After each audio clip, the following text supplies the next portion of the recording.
Welcome to the Walton Pie. Today we are talking about proofs by induction. We are going to start by describing the general process that I use when I am starting an inductive proof, and then we will work through a simple example together. A proof by induction can be thought of similarly to how we go about navigating a maze, or how we would describe to someone how to go through a maze. First, we have to enter the maze and start walking. Then we have to reach a fork, and then if we assume that we are at a fork, we then have instructions of what to do. For example, once you are at a fork in the maze, choose the rightmost path and then continue to walk. If you ever hit a dead end, turn around and continue to walk. These different steps are very similar to the steps in an inductive proof. Our base case are instructions of how to start, the first thing that you have to do. That can be compared to telling someone to enter the maze and start walking. The inductive hypothesis is where we are going to assume that the proof is true up until a certain point, so that you've made it to a fork in the maze. The inductive step is then instructions of how you are able to proceed from a specific point to the next point. So if you start at a fork, it is instructions of how to continue until you are able to reach another fork in the maze. For example, in this proof, we are going to prove that the sum from k equals 1 to n of k is equal to n times n plus 1 divided by 2.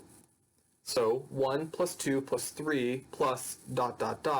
plus n will be equal to n times n plus 1 divided by 2. Here, our base case is going to be n equals 1. So we are going to look at the sum from k equals 1 to n, from k equals 1 to n, in this case n is 1, of k. So that is going to be 1, and that is all we have. We aren't adding any other terms. So we can take 1. Another way to write 1 is 2 over 2, which is the same as 1 times 2 divided by 2, which is precisely the form that our proof suggests that it should be equal to. Next, we are going to start with our inductive hypothesis. So we will assume that for some m greater than or equal to 1, the sum from k equals 1 to m of k is equal to m times m plus 1 divided by 2. Our inductive step is then going to use the inductive hypothesis to show that it will still hold true for m plus 1. Here, we are going to start with the sum from k equals 1 to m plus 1 of k. Well, we can pull out the m plus 1th term of that sum and add it beforehand. So we get m plus 1 plus the sum from k equals 1 to m of k. So that is m plus 1 plus m times m plus 1 divided by 2. This is where we used the inductive hypothesis.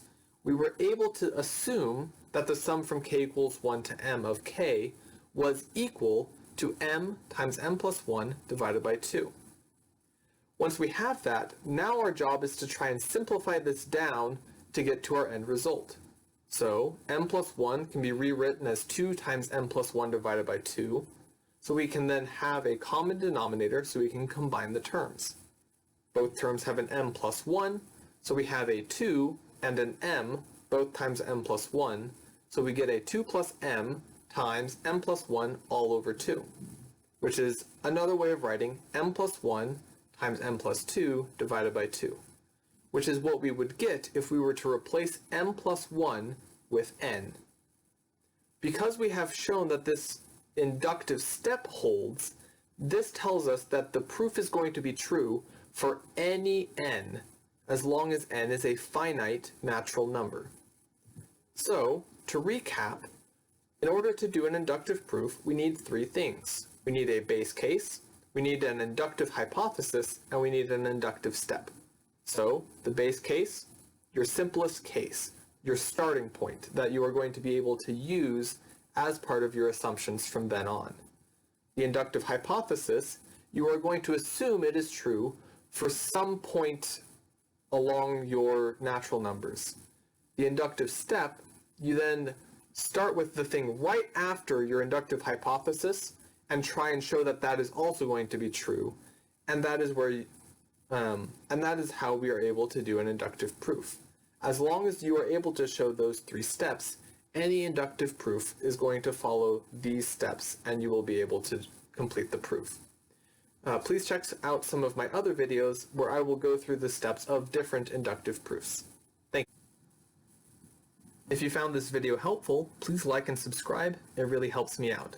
Thank you very much. Have a great day.